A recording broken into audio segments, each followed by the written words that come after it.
మిత్రులందరికీ నమస్కారం. ఈరోజు ఆంధ్ర భోజుడు, సాహితీ సమరాంగణ సార్వభౌముడు, కన్నడ కంఠీరవుడు, దక్షిణ భారతదేశంలో ఒక సువిశాలమైనటువంటి విజయనగర సామ్రాజ్యాన్ని స్థాపించి భారతదేశ చక్రవర్తుల్లో ఒక పేరెన్నికైనటువంటి గణనీయమైనటువంటి స్థానాన్ని సంపాదించినటువంటి తుళువ వంశానికి చెందినటువంటి శ్రీకృష్ణదేవరాయలు కాపు కులానికి చెందడం మా అందరికీ గర్వకారణంగా భావిస్తున్నాం. ఆయన చరిత్ర భావి తరాల వాళ్ళకి ఒక ఇతిహాసంగా మారాలి. ఆయన సాధించిన విజయాలు దక్షిణ భారతదేశంలో ఉన్న పౌరులందరూ గర్వించే విధంగా తీర్చిదిద్దబడాలి. ఆ లక్ష్యంతోనే మరి శ్రీకృష్ణదేవరాయ ఉద్యోగ జేఏసీ అనే పేరుతో ఉద్యోగుల్ని, ఉపాధ్యాయుల్ని, వ్యాపారస్తుల్ని, వివిధ రకాల సంఘాల వారిని ఏకీకరణ చేసి ఆయన జాతి కోసం, ఆయన ఈ జాతిలో ఉన్నటువంటి గొప్పతనాన్ని, ఆయన ఔన్నత్యాన్ని ఈ జాతి ద్వారా వేనోళ్ళ కీర్తించబడాలనే ఉద్దేశంతో మరి మిత్రుడు రామకృష్ణ గారు మా జేఏసీ కన్వీనర్గా ఒక గొప్ప కార్యక్రమాన్ని తీసుకున్నారు. 550 సంవత్సరాల క్రితం 1471 జనవరి 17వ తేదీన మరి శ్రీకృష్ణదేవరాయలు గారు జన్మదినం. ఆయన జన్మదినం అనేది చాలా ఘనంగా జరగాలి. ఇది ఒక కులానికి సంబంధించిన వేడుక కాదు. భారతదేశ చరిత్ర తీసుకుంటే, దక్షిణ భారతదేశ చరిత్రను తీసుకుంటే ఆంధ్ర, తెలంగాణ, తమిళనాడు, కర్ణాటక, ఒరిస్సా అన్ని ప్రాంతాల్లో కూడా అనేక భూభాగాలని జయించి ఆయన మరి సాహితీ సమరాంగణ సార్వభౌముడిగా ఒక పెద్ద చక్రవర్తిగా కీర్తిగాంచాడు. కాబట్టి ఆయన పేరు మీద ఒక జయంతి వేడుకలు జరపడం కాపు కులానికి వేడుక కాదు. ఇది దక్షిణ భారతదేశం యొక్క సాంస్కృతిక పునర్జీవనము, దక్షిణ భారతదేశం యొక్క సాంస్కృతిక వైభవంగా కేంద్ర ప్రభుత్వం కూడా గుర్తించాలి. ఇది ఒక రాష్ట్రానికో, ఇదో ప్రాంతానికో, ఒక కులానికో చెందిన పండగ కాదు. ఆయన అదృష్టవశాత్తు కాపు కులంలో జన్మించడం గర్వకారణంగా భావిస్తున్నాం. కానీ ఆయన జయంతి వేడుకలు ఈ కులానికి పండగ కాదు. ఒక సాంస్కృతిక వైభవాన్ని ఈ ప్రాంతంలో తీసుకురావాలి. మేము భారత ప్రభుత్వాన్ని కూడా బీజేపీ ద్వారా, అక్కడున్న కేంద్ర విద్యాశాఖ మంత్రి ద్వారా కూడా మేము తప్పనిసరిగా ప్రయత్నం చేస్తాం. ఇది ఒక సాంస్కృతిక వైభవానికి చిహ్నంగా ఆయన యొక్క జయంతి వేడుకల్ని ప్రభుత్వం ఘనంగా జరపాలి.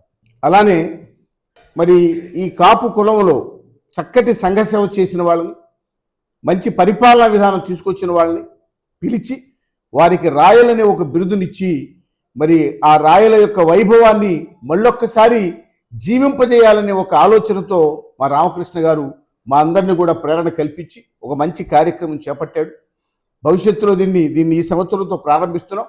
భవిష్యత్ కాలంలో దీన్ని ఇంకా గొప్పగా ఒక విజయోత్సవంలాగా దీన్ని జరుపుతామని చెప్పి మిత్రులందరికీ తెలియజేస్తూ, మరి జనవరి 17ది 18 చేస్తే ఆదివారం కాబట్టి అందరూ కూడా వస్తారు, ఎక్కువ మంది వస్తారని మిత్రులందరూ చేయటం వల్ల మరి దాన్ని జనవరి 18న విజయవాడలో దీన్ని చక్కగా రాయలవారి జయంతి వేడుకల్ని జరపాలని నిర్ణయించుకోవటం, మరి దానికోసం సన్నాహక సమావేశాన్ని ఈరోజు ఏర్పాటు చేసుకోవడం జరిగింది.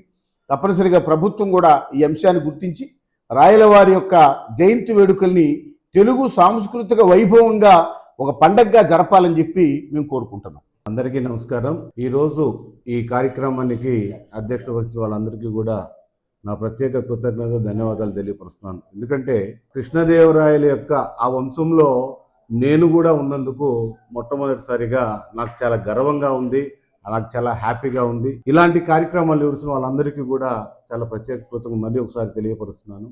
ఈ జయంతి అంటే మేము చిన్నప్పుడు అనేకమైన పుస్తకాల్లో ఆయన గురించి చదివినప్పుడు అప్పుడు పెద్దగా అంటే ఈ క్యాస్ట్ అని చిన్నపిల్లలం మేము, అప్పుడు మాకంత అవగాహన లేదు. కానీ ఈ మధ్యన ఈ మన సోదరులందరూ కలిసి ఈ కార్యక్రమాలు చేస్తున్నప్పుడు అనేక విషయాలు ఆయన గురించి, ఆయన గొప్పతనం గురించి మాకు తెలియడం జరిగింది. చాలా ఇన్స్పైర్ అయినాము. అట్లాగే ఈ కార్యక్రమం అంటే ఏదైతే జయంతి రోజున మా పోలీసు అంటే ఉన్నతమైనటువంటి మా పోలీసు ఉన్నతాధికారిని ఆయనకి ఈ పీఠం ఇవ్వడం అనేది కూడా పోలీస్ అధికారుల సంఘం తరఫున నేను ప్రత్యేకమైనటువంటి ధన్యవాదాలు తెలియపరుస్తా ఉన్నాం. ఇటువంటి అంటే ఎంత హానెస్ట్ ఉన్నటువంటి అధికారికి ఆ పీఠం కూడా కరెక్ట్ అనే భావన నాలో కలుగుతూ ఉంది. సో ఇలాంటి కార్యక్రమాలు ఇంకా చేయాలని, అట్లాగే పాఠ్య పుస్తకాల్లో కూడా ఏదైతే కృష్ణరాయల దగ్గర అది కూడా మేము చిన్నప్పుడు చదువుకున్నాం కాబట్టి అది కూడా పెట్టాలని చెప్పి కూడా గవర్నమెంట్ వారికి మేము కూడా ఒక రిప్రజెంటేషన్ ద్వారా రిక్వెస్ట్ చేస్తామని చెప్పి ఈ సందర్భంగా తెలియపరుస్తూ ఇంకా అనేక కార్యక్రమాలు చేయాలని చెప్పి మేము ఆశిస్తాము. నమస్కారం సార్, అందరికీ నమస్కారం. రాయల వారసులుగా రాయల జయంతిని మనం ఘనంగా జరుపుకోవడానికి అయితే ఈరోజు మనం సమీకరించబడ్డామో, భవిష్యత్ తరాలకి అద్భుతమైన రీతిలో మన వారసులను తెలియజేయడం కోసం, ఆ వారసత్వం ఏదైతే ఉందో, డిసెండెంట్స్ ఎవరైతే ఉన్నారో దాన్ని తెలియజేయడం కోసం ఒక మంచి కార్యక్రమాన్ని చేపట్టారు.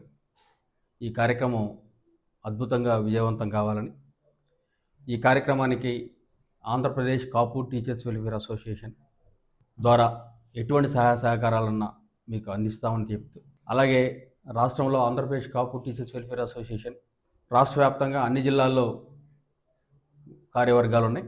ఉపాధ్యాయుల యొక్క ఐక్యత, దాంతోపాటు విద్యార్థులు, కాపు విద్యార్థులు ఎక్కడైతే ఉన్నారో కాపు విద్యార్థుల యొక్క 10th క్లాస్లో వాళ్ళ యొక్క మార్క్స్ను కానీ, అలాగే వాళ్ళ యొక్క చదువు ఆర్థిక పరిస్థితుల ద్వారా ఎక్కడైతే ఆగుతారో వాళ్ళ యొక్క అడాప్షన్ తీసుకోవడం కానీ, భవిష్యత్తులో ఒక మంచి తరాన్ని తయారు చేయడం కోసం ఏర్పాటు చేసుకున్న ఆంధ్రప్రదేశ్ కాపు టీచర్స్ వెల్ఫేర్ అసోసియేషన్ రాయల వారసులు ఈ కార్యక్రమానికి మద్దతు పలుకుతున్నాం. దాని ద్వారా కలిసి పనిచేయడానికి కోసం కానీ, దీన్ని అన్ని సంఘాలు ఏవైతే ఉన్నాయో సపోర్ట్ చేస్తున్నాయో అన్ని సంఘాల మద్దతుతోటి ముందుకెళ్ళే విధంగా, భవిష్యత్తును చాలా ఘనంగా ప్రారంభించే విధంగా ఇదొక ముందడుగుగా మనం భావిస్తూ ఉన్నాం. దీనికోసం ఏ కార్యక్రమాలు అయితే మీరు రూపొందిస్తారో పెద్దలు, ఆ కార్యక్రమాలని ముందుకు తీసుకెళ్ళడానికి సుశిక్షితులమైన సైనికులుగా పనిచేస్తామని చెప్తూ ఈ అవకాశాన్ని ఇచ్చిన మీ అందరికీ ప్రత్యేకమైన ధన్యవాదాలు. అందరికీ నమస్కారం అండి. మనము ఏ గుడికి వెళ్ళినా కానీ, తిరుపతి, కాళహస్తి, ఈ మధ్య తమిళనాడు వెళ్ళామండి, మధురై, ప్రతి గుడి కూడా శ్రీకృష్ణదేవరాయలు కట్టించిందే. ఆయన పాత్ర లేని ఏ టెంపుల్ లేదండి ఎక్కడో కూడా. మరి ఆయన జీవించి ఉన్న కాలం చాలా తక్కువ అండి, కానీ ఆ చిన్న వయసులోనే అన్ని టెంపుల్స్ శ్రీకృష్ణదేవరాయలు కట్టారంటే చాలా గొప్ప విషయం అండి. అలాగే ఆయన టైంలో రత్నాలు రాసులుగా పూసి అమ్మడము, అసలు ఒక వ్యక్తి ఇన్ని పనులు చేయగలడా అనేది మనం ఆలోచించాల్సిన విషయం అండి. అటువంటి శ్రీకృష్ణదేవరాయలు గారు పేరు మీద ఇప్పుడు మన హైడ్రా రంగనాథ్ గారికి ఈ రాయల్ అనే బిరుదు ఇవ్వాలని మన అన్ని సంఘాలు, ఎంప్లాయీస్ అసోసియేషన్స్ అన్నీ కానీ, రాష్ట్ర ఉపాధ్యాయుల సంఘం కానీ ఆయనకి బిరుదు ఇవ్వాలని నిర్ణయించడం చాలా హర్షణీయమండి. అదేవిధంగా మన రంగనాథ్ గారు కూడా హైదరాబాద్లో హైడ్రా అని పెట్టి చెరువులు, కబ్జా అయినటువంటి ల్యాండ్స్ చాలా ల్యాండ్స్ అన్నీ కూడా గవర్నమెంట్కి హ్యాండ్ ఓవర్ చేయడం జరిగింది. ఇవన్నీ కూడా మన టీవీల్లో, పేపర్లో చూడడం జరిగింది. ఆయనకి మన సంఘం ఈ బిరుదును ఆయనకి ఇచ్చి సన్మానించుకోవడం మనందరి అదృష్టము, మన జాతి అదృష్టం కూడా అండి. అక్కడ శ్రీకృష్ణదేవరాయలు ఎంత మనకి ఆణిముత్యము, అలాగే హైడ్రా రంగనాథ్ గారిని ఫోటోలు చూసినప్పుడల్లా అరే ఈయన ఇన్ని పనులు చేస్తున్నారా అని అనిపిస్తుందండి. దీనికి ఈ సంఘాలని కలిపి ఆయన సన్మానించుకోవడం కూడా మన అదృష్టం అండి. అందరికీ నమస్కారం అండి. ఈరోజు శ్రీకృష్ణదేవరాయ జయంతి పునస్కరించుకొని జనవరి మాసంలో జయంతిని ఘనంగా జరుపుకోవాలని మన రామకృష్ణ గారు ఇంకా పెద్దలందరూ కూడా నిర్ణయించారు. దానికి ఇక్కడ విచ్చేసిన వాళ్ళందరికీ నా నమస్కారాలు. దక్షిణ భారతదేశంలో శ్రీకృష్ణదేవరాయల పరిపాలన అంటే అన్ని వర్గాల ప్రజలు అందరూ కూడా సుభిక్షంగా, ఆ రోజు రాయలసీమ అంటే రతనాల సీమగా ఉంది. తర్వాత ఫ్యాక్షన్ రాజకీయాలు కానీ, ఈరోజు చూస్తే గంజాయి, మాదక ద్రవ్యాల వచ్చులో అందరూ కూడా చాలా హింస చెలరైపోతుంది. మరి ఆ శ్రీకృష్ణదేవరాయలు గారి పరిపాలన ఆవశ్యకత ఎంతైనా ఉంది ఇవాళ ఉన్న సమాజంలో. ఇప్పుడు ఉన్న కాపు సంఘం దాంట్లో కూడా శ్రీకృష్ణదేవరాయలు గారి పేరే పెడుతున్నారు ఏకగ్రీవంగా. ఎందుకంటే ఆయన పరిపాలన ఉంటే ఏ ఇబ్బంది లేదు, అన్ని వర్గాలు చాలా సంతోషంగా జీవిస్తారు. కాబట్టి పాఠ్యపుస్తకాల్లో కానీ ఎందులో కానీ ఆయన అన్ని రంగాల్ని కూడా, కవుల్ని కానీ, అన్ని రైతులు కానీ అందరూ కూడా రాజుగా ప్రజల్ని కాపాడటంలో కానీ అన్ని విషయాల్లో కూడా ఆయన పరిపాలన మించింది లేదు. ఆయన అందరి వాడు అనమాట, ఒక కులానికి మతానికి చెందినవాడు కాదు. శ్రీకృష్ణదేవరాయలు అనే వ్యక్తి ఇవాళ ఆదర్శప్రాయుడు అనమాట. ఆయన జయంతిని ప్రభుత్వం ఘనంగా నిర్వహించడానికి మన రామకృష్ణ గారు తీసుకునే ఏ నిర్ణయంలో కూడా మేము అందరం కూడా ఉద్యోగ సంఘాలు కానీ, ఉపాధ్యాయ సంఘాలు కానీ, పెన్షనర్ సంఘాలు కానీ తోడ్పాటు అందిస్తామని, అలానే హైడ్రా కమిషనర్ గారు కూడా చాలా ఆదర్శవంతంగా ఈ ఆక్రమణలు కూడా తొలగించారు. ఆయనకు కూడా బిరుదు ఇవ్వటం కూడా చాలా ఆనందకరం. ఒక మంచి వ్యక్తి, అలాంటి వ్యక్తిని సన్మానించుకుంటాం. అలానే ఉద్యోగస్తులకు సంబంధించిన సమస్యలు కూడా మనం ఈ శ్రీకృష్ణదేవరాయ జేఏసీ ఉద్యోగ సంఘం కూడా మన టీచర్ సంఘానికి, ఉద్యోగ సంఘాలకు కూడా అనుబంధంగా ఉంటూ ఇది కూడా అన్ని సమస్యలు పరిష్కరించి చేయాలని ఈ మంచి కార్యక్రమాలు చేస్తున్న రామకృష్ణ గారికి కూడా నా యొక్క ధన్యవాదాలు, శుభాకాంక్షలు తెలియజేస్తూ విరమించుకుంటాను. నేను గవర్నమెంట్ డిగ్రీ కాలేజ్ లెక్చరర్స్లో ఒక 6 అసోసియేషన్లు ఉన్నాయండి. ఒకటి GCGTA, GCTA, time scale lecturers, contract lecturers, guest faculty, aided absorption lecturers. నేను దాంట్లో time scale lecturers state president. మొత్తం డిగ్రీ కాలేజ్లో 4000 మంది ఉంటే ఈ 6 అసోసియేషన్లు కలిపి ఒక్కొక్క అసోసియేషన్కి 500 చొప్పున అట్లా ఉంది. ఇది మేము ఈ సంవత్సరం ట్రాన్స్ఫర్లు కూడా సాధించుకోలేకపోయాం, ఇలా ముక్కలుగా ఉండటం వల్ల. అందుకని ఇలాంటి మన రాయల అసోసియేషన్ 5 కోట్ల మంది కాపు కమ్యూనిటీ ద్వారా ఇట్లాంటివన్నీ కూడా సాధించుకోవడం సాధ్యపడుతుందని నేను కూడా సంఘీభావం తెలపడానికి, సంఘీభావం కాదు, నేను కూడా ముందుండి నా దేహం శాశ్వతం కాదు, నా పేరు శాశ్వతం కావాలని, నా కాపు కమ్యూనిటీ శాశ్వతం కావాలని నేను ఈ పోరాటంలో ఎట్టి పరిస్థితుల్లో ముందుంటానని మీకు సమయంగా తెలియజేస్తాను. రాష్ట్రంలో శ్రీకృష్ణదేవరాయల పరంపరంగా వచ్చే ఉద్యోగ సంఘాలు, టీచర్సు, పెన్షనర్సు, సివిల్ సర్వెంట్సు అందరూ కలిసి శ్రీకృష్ణదేవరాయల జయంతిని జరపాలనేది ఇందులో ఉన్న ముఖ్య ఉద్దేశం. ఈ ప్రిపరేషన్ సంబంధించి రాష్ట్రంలో ఉన్న అన్ని టీచర్ సంఘాలు, తర్వాత ఉద్యోగ సంఘ నాయకులు అందరూ కూడా ఈ మంచి బృహత్తరమైన కార్యక్రమానికి పాల్గొనాలని కోరుకుంటూ ఈరోజు దీనికి సన్నాహక మీటింగు ఇక్కడ విజయవాడలో ఏర్పాటు చేయడం జరిగింది. దీనికి మన రాష్ట్ర వ్యాప్తంగా మన ప్రముఖులు అందరూ కూడా వచ్చారు, ఉద్యోగ సంఘ నాయకులు అందరూ వచ్చారు.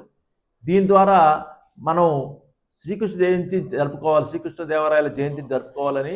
అది యాక్చువల్గా 17వ తారీఖు దేశవ్యాప్తంగా కూడా జరుగుతుంటుంది. హంపీలో పెద్ద పండుగ జరుగుతూ ఉంటుంది. 4 రాష్ట్రాలకు సంబంధించిన ఉద్యోగ సంఘాల నాయకులు అందరూ కూడా అక్కడ పెద్ద ఎత్తున జరుగుతూ ఉంటుంది. అయితే మనకి సమయాభావం వలన కానీ ఆదివారం అయితే బాగుంటుందనే ఉద్దేశంతో మరి జనవరి 18వ తారీఖు నాడు విజయవాడలో ఈ కార్యక్రమం నిర్వహించాలని పెద్దలందరూ పక్షాన నిర్ణయం చేయడం జరిగింది.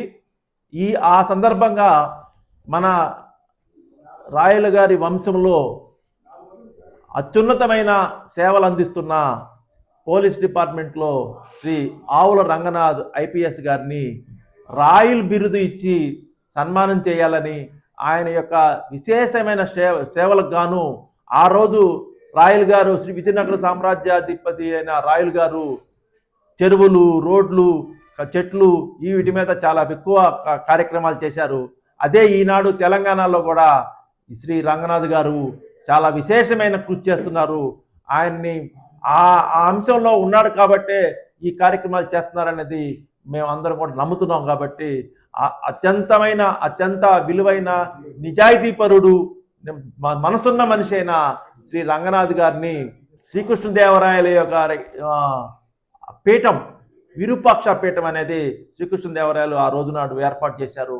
ఆ పీఠ పరంపరంగా వస్తూ ఉన్న స్వాముల గారి చేత రేపు 18వ తారీఖు నాడు మనం ఆయనకి సన్మానం చేయాలని, రాయల్ బిరుదు ఆయనకి ఇవ్వాలనేది ఈ ఉద్యోగ టీచర్లు, తర్వాత పెన్షనర్సు, సివిల్ సర్వెంట్స్ అందరి పక్షాన ఆ కార్యక్రమానికి ఇచ్చేసి ఆ కార్యక్రమాన్ని విజయవంతం చేయాలని కోరుకుంటూ, దీనికి అందరూ కూడా అన్ని రకాలుగా సహాయ సహకారాలు అందించాలని, దీనికి ఖచ్చితంగా మన ఇంట్లో మన కుటుంబంలో జరిగే ఈ పండగకి కుటుంబ సభ్యులందరూ కూడా రావాలని కోరుకుంటూ, దేశవ్యాప్తంగా శ్రీకృష్ణదేవరాయలు వంశస్థులు 5 కోట్ల మంది ఉన్నారు.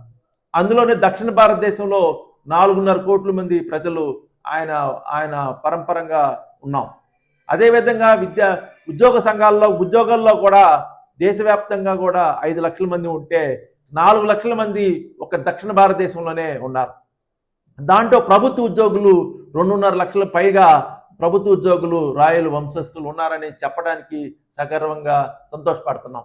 మిగతా వాళ్ళు ప్రైవేట్ సెక్టర్లో చేస్తున్నారు. ఏదేమైనా దక్షిణ భారతదేశాన్ని మొత్తాన్ని ఏకచక్రాధిపత్యంగా పాలించిన విజయనగర సామ్రాజ్యం యొక్క వారసులుగా మేము ప్రతిరోజు కూడా ఆయన అంశంలో పుట్టామని, ఆయన యొక్క అడుగుజాడల్లో నడవాలనేది మన యొక్క ఆకాంక్ష. సో దాన్ని దృష్టిలో పెట్టుకొని సాంస్కృతికంగా కానీ ఆర్థికంగా కానీ మేము కూడా ఈ కార్యక్రమాలు చేయాలనేది అనుకుంటున్నాం. దీంట్లో కొన్ని డిమాండ్స్ రాష్ట్ర ప్రభుత్వాన్ని కూడా మేము కోరాలని తీర్మానం చేసుకున్నాం. అవేంటంటే రాష్ట్ర ప్రభుత్వం, కేంద్ర ప్రభుత్వం కూడా శ్రీకృష్ణదేవరాయల జయంతిని అధికారికంగా ప్రకటించాలని, అధికారికంగా దాన్ని నిర్వహించాలనేది మొదటి డిమాండ్. రెండో డిమాండు అమరావతిలో భువన విజయం పేరుతో 10 ఎకరాల స్థలంలో శ్రీకృష్ణదేవరాయల విగ్రహం నెలకొల్పాలని, అదే తెలంగాణలో కూడా 7 ఎకరాలు ఇచ్చి అక్కడ కూడా రాష్ట్ర ప్రభుత్వం భువన విజయానికి స్థలము మిగతా ఏర్పాట్లన్నీ ఇస్తున్నారు కాబట్టి ఆంధ్రప్రదేశ్లో కూడా ఆ విధంగా చేయాలనేది మా రెండో డిమాండ్.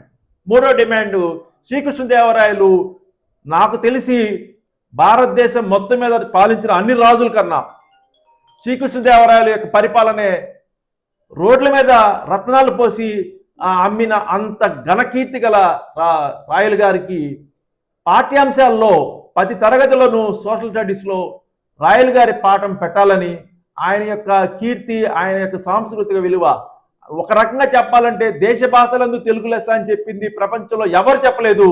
ఒక్క శ్రీకృష్ణదేవరాయలే తెలుగు గురించి పొగిడాడు. అదేవిధంగా నాలుగో డిమాండు హంపీని పిల్లలకి విహారయాత్రకి తీసుకెళ్ళడానికి రాష్ట్రంలో ఉన్న ప్రతి పిల్లవాడిని హంపీని చూపించాలనేది మా యొక్క డిమాండు. ఈ డిమాండ్లని రాష్ట్ర ప్రభుత్వం ఖచ్చితంగా అమలు చేయాలి. ఎందుకంటే ఎక్కువ మంది రాష్ట్రంలో 20% పైన ఉన్న మరి రాయల వంశస్థులకి తగిన న్యాయం చేస్తారని ప్రభుత్వ పక్షాన ప్రతిపక్షాలని కానీ అన్ని రాజకీయ పార్టీలను కూడా ఈ విషయంలో సహకరించాలని కోరుతున్నాం. మేము బలంగా ఉన్నాం, బలంగా నిలబడతాం. ఏదైనా మా రాయల వంశస్థుల యొక్క ఆశలు ఆకాంక్షలు ఈ రాష్ట్ర ప్రభుత్వం నెరవేర్చాలని, తద్వారా మాకు రావాల్సిన ప్రాతినిధ్యం, మాకు రావాల్సిన కోటా కూడా రాష్ట్ర ప్రభుత్వం ఇవ్వాలి. రిజర్వేషన్ పరంగా కానీ లేదా మిగతా ప్రభుత్వం ఇవ్వాలనుకున్న మిగతా కార్యక్రమాల్లో కూడా రాయల వంశస్థులకు న్యాయం చేయాలనేది మా యొక్క విన్నపం.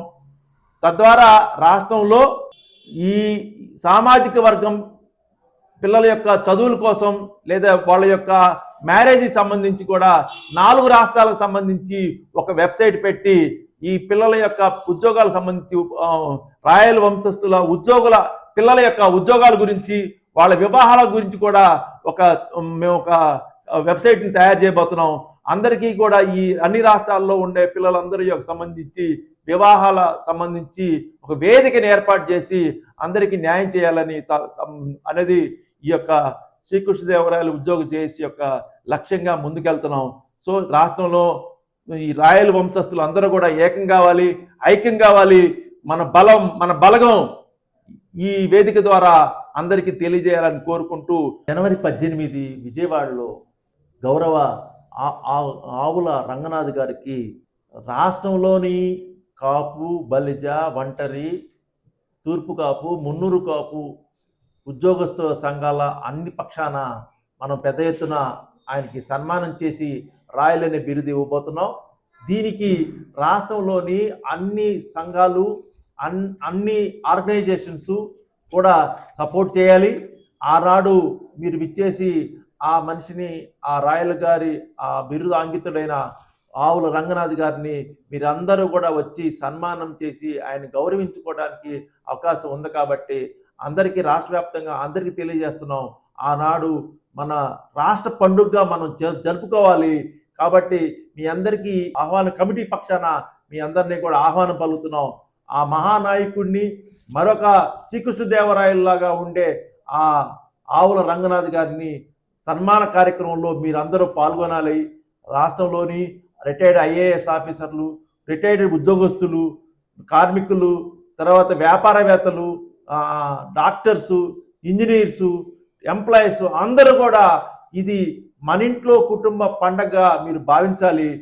ఆ జనవరి 18వ తారీఖు విజయవాడలో మీరందరూ కూడా వచ్చి మన కులాన్ని, మన మన మన నాయకుడిని మనం గౌరవించుకోవాల్సిన సమయం ఆసన్నమైందనేది మీ అందరికీ ఆహ్వాన కమిటీ పక్షాన మేము విజ్ఞప్తి చేస్తున్నాం. సమావేశానికి హాజరైన సభ్యులందరికీ, పెద్దలందరికీ కూడా నా నమస్కారం. నేను పంచాయతీరాజ్ డిపార్ట్మెంట్ పనిచేస్తాను. పంచాయతీ ఈవోగా పనిచేసి రిటైర్ అయ్యాను. స్టేట్ డిస్టిక్ ప్రెసిడెంట్ కానీ, వైస్ ప్రెసిడెంట్ కానీ ఇలా పదవులు చేసి ఉన్నాం. ఈ కమిటీ ద్వారా మనకు తెలిసినంతలో ఎవరి లొకాలిటీలో వాళ్ళు పేద విద్యార్థులు చదువుకుండా ఇబ్బంది పడుతున్న వాళ్ళు ఎవరైనా కాపు విద్యార్థులను గుర్తించి వాళ్ళకి సహకారం అందించడంలో మనం ముందుండాలని, ఆ విషయంలో మేమందరం నా ద్వారా కూడా కొంతమందిని గ్యాదర్ చేసి ఫండ్స్ ఏర్పాటు చేయడానికి సహకరిస్తామని చెప్తున్నాము. అలాగే మొన్న మెసేజ్లో చూసినట్టున్నాను, వీళ్ళ గుర్తింపు కలిగిన వాళ్ళని ఐఏఎస్ అఫీషియల్స్ అయినా అన్అఫీషియల్ అయినా అవార్డులు కానీ గుర్తింపు పొందిన అవార్డు పొందిన వీళ్ళు మనల్లో కూడా ఎవరైనా గుర్తింపు పొంది అవార్డులు పొందిన వాళ్ళు ఉంటే వాళ్ళని కూడా సమయంలో సన్మానం చేయటం భావ్యంగా ఉంటుందని, అది కూడా అందరికీ గుర్తింపు వస్తే అందరిలో బాగుంటుంది. మన ద్వారా, మన కమిటీ ద్వారా మన వాళ్ళు శక్తియుక్తులు కలిగిన వాళ్ళని, సమర్థులైన వాళ్ళని గుర్తించి సన్మానించడం అనేది మనల్ని మనం గౌరవించుకున్నట్టుగా ఉంటుంది అనేది నా ఉద్దేశం. మన గౌరవ్ గారు చెప్పినట్టుగా పబ్లిక్లో మనకి ఎక్కువ రిలేషన్స్ బాగా ఉంటాయి. నేను ఎక్కువగా సోషల్గా అన్నారు చూసారా, మనం ఏమి మన చేతిలో 100 రూపాయలు లేకపోయినా 5,000 రూపాయలని కలెక్ట్ చేసి ఒక కార్యక్రమం నిర్వహించగల సమర్థత మనలో ఉంది. ఎందుకని సోషల్గా చొరవగా ముందుకెళ్ళిపోతాం. ఏ కార్యక్రమం అయినా సరే అలాగే నిర్వహిస్తూ ఉంటాం.